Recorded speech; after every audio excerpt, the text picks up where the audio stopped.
Well, how are you rock stars doing this fine Friday? Come on, Misha, let's go. Walking with Misha out here by the school, and he's distracted, so I'm kind of gently pulling him forward. How have you rock stars been?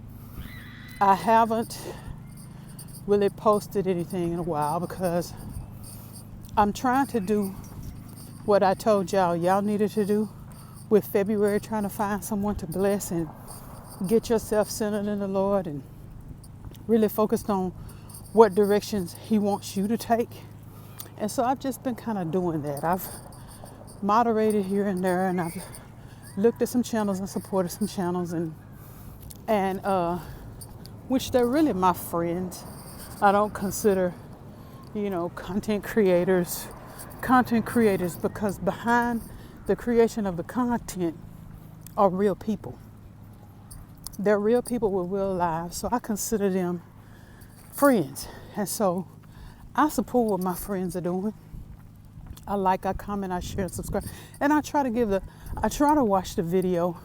I try not to watch a video if I can't give a decent comment on it.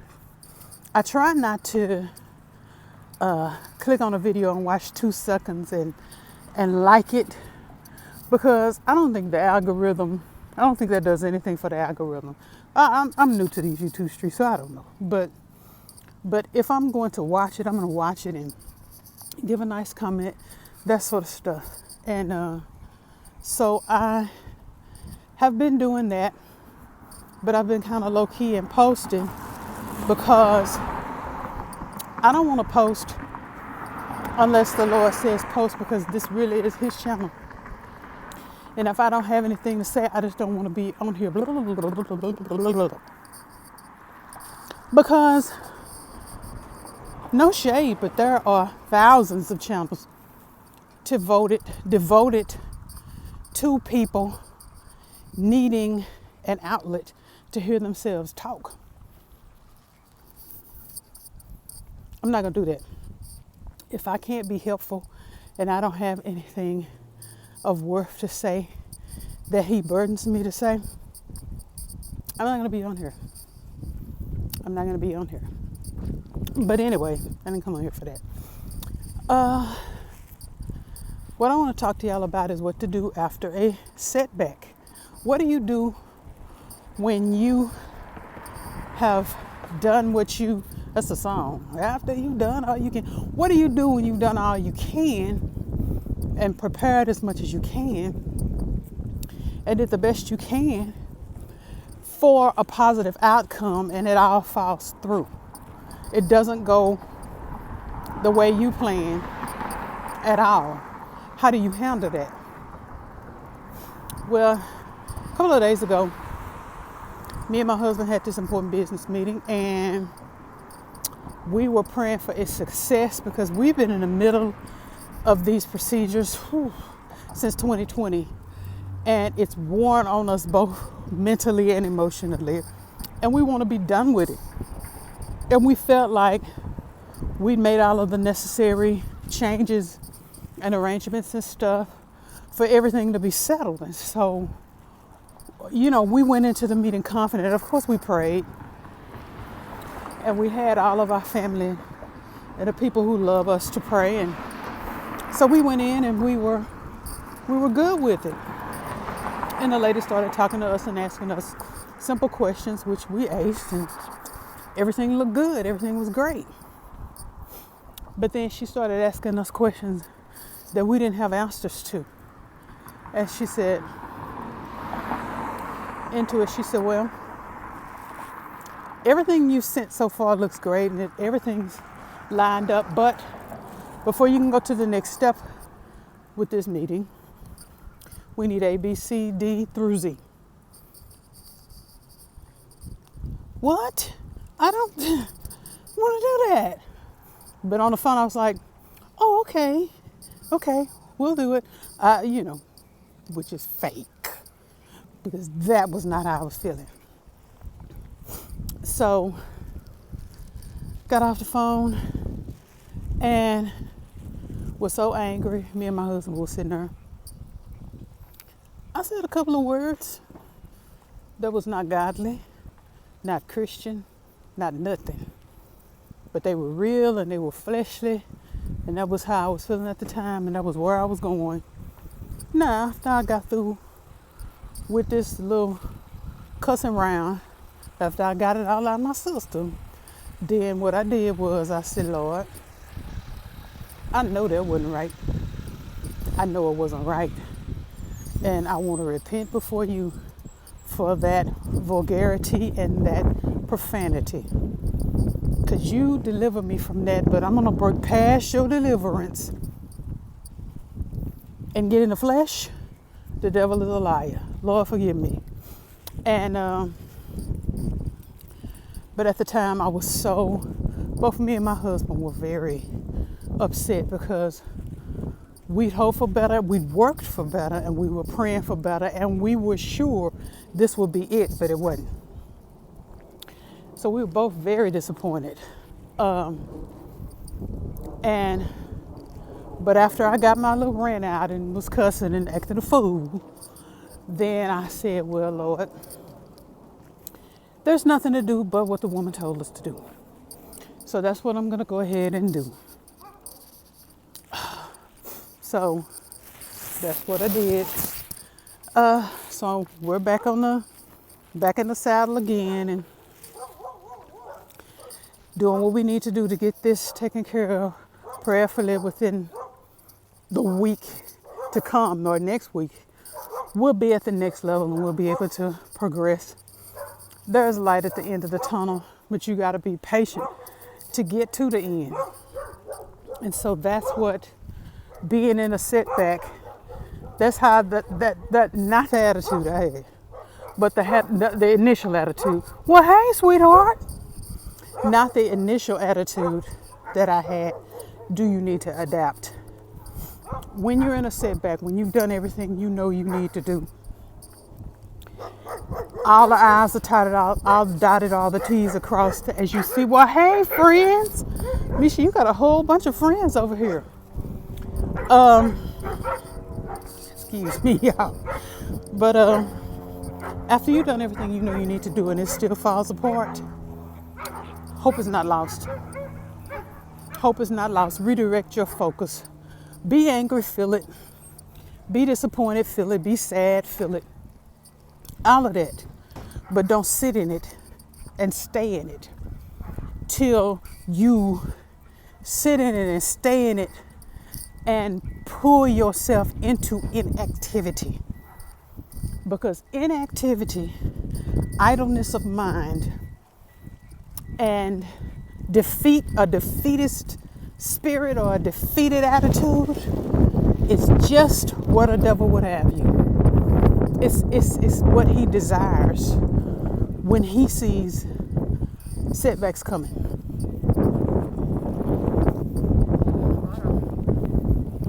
Hello. When he sees that coming just like you do, he's hoping for the defeatist outcome to fall on you and for you to abandon all of the work that you did, looking at the defeat, looking at the setback as something that's insurmountable. Well, if this doesn't work out, I'm just not gonna try no more because this is ridiculous. It's been since 2020. I mean, that's just good. That was what was coming out of my mouth along with some profanity. Well, that's a defeatist attitude. The lady gave you what you need to do. You shake this off. You get up and you do what you need to do. Turn it in, schedule another meeting, and go on about your business. That's how you handle a setback. Feel what you're gonna feel, don't deny it. Don't walk around like, oh, it's okay. No, it ain't okay. And you're not okay with it. And it's okay to say that. Because that's the truth. You know it's the truth and God knows it's the truth. So don't sugarcoat. Don't act like it's okay and when it's not. But then get up. I'm still disappointed. But in 2 days already, I and my husband have done what this woman asked us to do. So this time next week, we might be having another meeting if the lady can schedule it. And we might be on our way to the next step. When I got over my pity party, then the ball started rolling again. And that's what you got to do. Allow yourself time to grieve the setback, but don't get caught up in it to inactivity to where you stop your forward progress. Don't do that. But interestingly enough, as all this was happening on the same day, which was Wednesday, I had scheduled my first appointment with my counselor. And all of that happened on the same day. So I had the meeting, it was disappointing, cussed, acted a fool, and all that stuff. Then I went to my counselor for the first time, meet him, real nice guy. And as soon as I went into the office, I just felt this peace and calm, which I look for when I'm going to counseling. Now, the counseling sessions I'll have going forward will be probably virtual, but I wouldn't mind going to his office. I mean, he's not 10 minutes from the house and he's cool. I mean, I was able to, and that's also what I look for in counseling. I want to be emotionally at peace. I don't want to have any guards up. I don't want to be like, okay, how is this person going to be? I tell him all my business and I don't know him. I don't want to have that feeling walking in the door. And with this counselor, some counselors I went on ahead and went through and did the work, but to me the work is easier if you have somebody when you walk in where you already feel at ease. And with him I really did. And in just briefly discussing some of the things that we talked about and some of the things that I think are going to be important things for us to discuss going forward to work through. There was an incident that happened in 2016, 2017, something like that I've talked about in a couple of my videos that was very impactful to me. But there were some questions he was asking me about what happened that brought it all back to me in a way that I thought it was very, I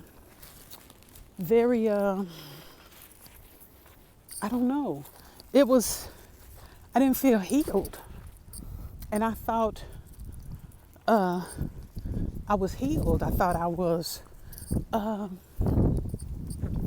past some of the emotion and the feeling of it. I mean, it was quite traumatic, and it still is to me, but with some of the questions he asked, it was like, to this wound that I thought was healed, it's like he kind of put a little slit in it and opened it up. Now, he wasn't trying to hurt me or any of that stuff, but he was just asking me questions that were probing on it to where it still felt like it wasn't healed, and it opened it back up for me. But I've been there so often. I know what that feeling is like, and it's very uncomfortable, but it's very necessary, because if you can, and this is just my experience, it might not be y'all's, but if somebody can speak to you about something that happened 5, 10, 15, 20, 25, 30 years ago, no matter how traumatic it is, if you still have, if you can still in your mind be brought to the exact same emotion and potency of feeling as when it happened, then it's coloring your life in 2023. And you need to seek the Lord about that tenderness. And you need to allow that to heal. And so when I go back to the counselor, and that's probably going to be next month or whatever, I think I'm going to start with that in 2017. I think it's important that I do, because I was very emotional. And it was like, when he was talking, it was like 2017 had just happened 5 minutes before I walked into the door of his office. Sometimes you think you're healed because you can talk about it and you don't have those emotions for a set period of time, but sometimes they come up and they slap you in the face. And you're just like, what is this? And when that happens, you need to deal with it. You need to have a licensed professional to talk to.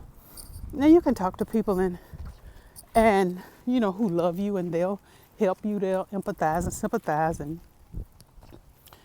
but sometimes there's things that are going on that are deeper than you think, that are affecting you in ways you can't tell, but they are. And you need professional help.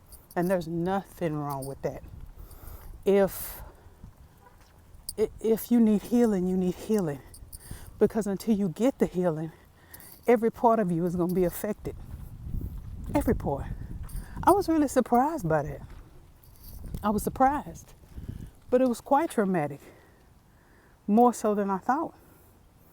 But I thank God for insurance, and I thank God for licensed counselors who can look at situations in a godly fashion and probe and allow you to reconsider and to really get that deep, deep healing that you need. So, with all that's going on, especially now with the news reports that we've been getting, where people are just falling further and further into mental illness, counseling is not a bad idea. In fact, I highly recommend it. It gives you the proper way to frame your thoughts. I'm not into shaming people who seek out counseling. I think they're pretty wise. I think it's a very, very smart thing to do. And so I would recommend it. If there's something and you feel it, as I'm talking, you feel it. You know it's something you've been wrestling with and dealing with for a long time. And you know you need to seek counseling. And you have access to that. You seek the Lord first. And you ask Him for the courage and the strength to find a counselor. And get on it. Get on it. And know you're not by yourself. We all need help with certain things we're going through. And we can't all do it on our own. God made us for community. He made us to love and care about each other. He made us to connect with each other. He made us not to be islands unto ourselves and to try to solve things on our own. We have the Lord, but we also have each other. Utilize everything God gave you. Don't dishonor Him by not taking care of yourself, your whole self, when He's giving you the opportunity to do just that. Because there's so many people now that don't have the help they need. They can't afford it. It's not available for them. And if they had the opportunity, they would run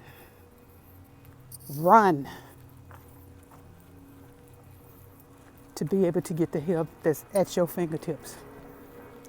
Don't cheat the people you love, and most of all, don't cheat God or yourself.